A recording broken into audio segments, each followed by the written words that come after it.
Picture this, you've just got into your office and you've decided, I'm going to check the CRM. And you do that. You log into your CRM, but everything is empty. There's nothing going on. It's actually zero replies. And the reason for that is more than likely 7 big mistakes that you're making with the infrastructure. And in this video, we're going to dive deep into those 7 mistakes that SaaS companies and all other businesses out there make when it comes to the outbound infrastructure. Let's get into it. The first mistake, so you've got one domain, and within that, you probably have more than 3 to 4, maybe 5 inboxes. That's not cool. What you need to do is have one domain with at least 2 inboxes maximum, no more than 2. Because if you have more than 2, what's going to happen is as you increase your volume of sends on your email per inbox, that's going to have a massive impact and pressure on your domain. And if that happens, Google, Microsoft, and all these email service providers are going to flag that. They're going to mark it as spam, and all your emails that you send from that domain will end up in spam, therefore burning your domain. So mistake number 1 to avoid is having too many inboxes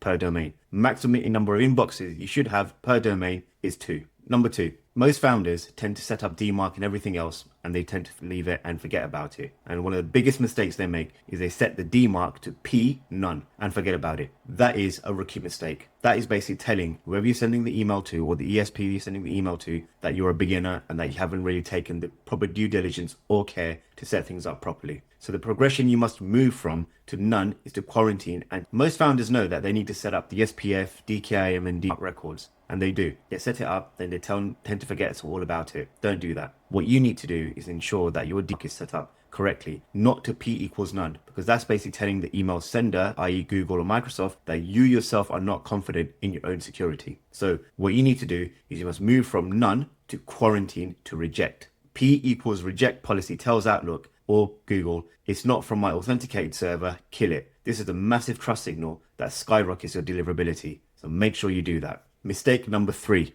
okay, and this is the one I see all the time, is people scale before they prove the concept. Now, it's really important that when you first start your outbound campaigns, that you test the waters. Think of it as dipping your toe in the water a little bit before you submerge yourself into it completely. So what you need to do is make sure that when you're sending out your campaigns and when you're building your infrastructure, that you're testing the waters. You're making sure that things like your bounce rate, your reply rate are all within normal parameters. And if they're not, then do not scale. Do not think that you're going to be sending more emails and getting more replies back, because all you're doing is sending more emails into a black hole, i.e. the spam folder, and that's what's really going to hurt your ability, kill your domains, kill your inboxes, and literally completely destroy your whole infrastructure that you've set up. So test and make sure the numbers match up, and once they do, then you start scaling, but you scale slowly. You don't ramp straight away. Number 4 is suppression discipline, or the lack of it, to be honest. So this is where the silent killer of vertical SaaS. You're emailing, say, for example, a law firm that is already your customer, or worse, you're emailing a lead who told you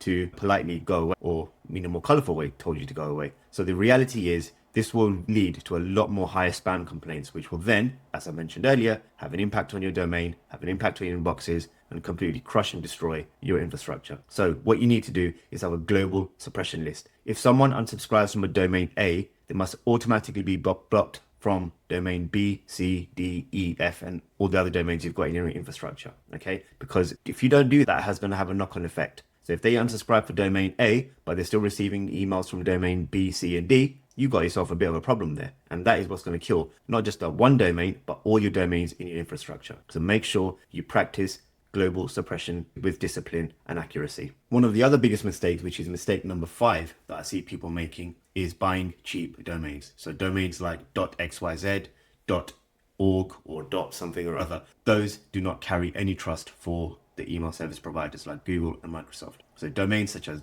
.com, .co.uk, for example, they carry trust, they carry authority, and it's always a good idea to invest into those. Yes, they may cost a little bit more than the .xyz domains, but the cost of having a proper domain with a .com at the end of it is going to far outweigh in terms of profitability the losses you will incur if you have a .x. So if you buy a .xyz domain, yes, you'll be spending probably $1.99 buying it, but you'll be probably spending a lot more money in lost sales, business, and leads. So it's always a good idea to invest into your domains in a way that builds that long-term sustainability and longevity of your infrastructure. Mistake number 6, and this is the one I see all the time, is using cheap warm-up tools. Now, it's really important that when you set up your domain and inboxes, that you warm up your emails or your inboxes, so that way, when you are ready to send your campaigns, Google and Microsoft do not mark them as spam. Now, there are a lot of warm-up pools out there, but if your warm-up pool is a cheap one, which is say $15, $16 a month, and within that pool, more than likely are going to be loads of other people, i.e. spammers, the people who still rely on spray and pray approaches, okay? Well, what happened then is that your emails will be diluted with theirs, which means that when you are ready to ramp and scale, your IP will be tagged to that email, which will then mean that when you send out your emails,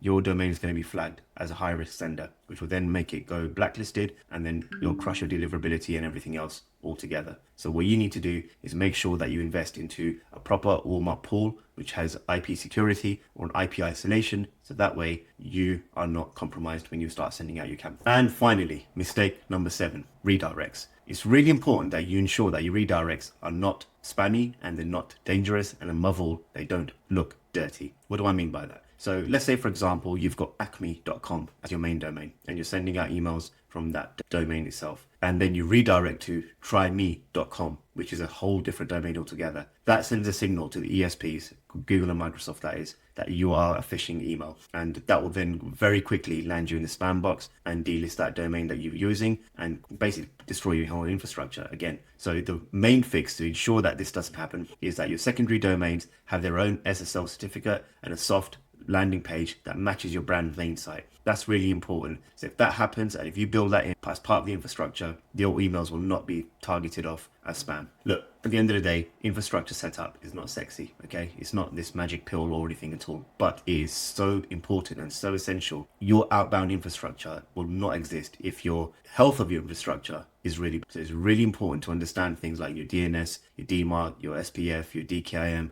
and make sure all of those things are set up correctly and properly before you even send out a single email to any of your prospects. After you've done that, and that is looking pretty good, then you can start focusing on things like your lead list, your email send verification, and various other things like that. So it's really important you understand the infrastructure. Now, if you don't want to do it yourself, then there's a link down below where you can book a call with me and we can then go through your requirements and we can understand fully as to how we could potentially help you. So if you're a SaaS company and you're selling to verticals like law firms, recruitment companies, or other companies out there, then this is probably something that you're going to find really useful. If you want to do it yourself, there's also a free guide down below which you can get. All you need to do is pop your email address in, you'll get that free guide. I'm not going to spam you, so don't worry. And you can use that to really start building on your infrastructure. So anyway, hope you found this video useful. If you have, give the channel a subscribe, and I'll see you in the next one.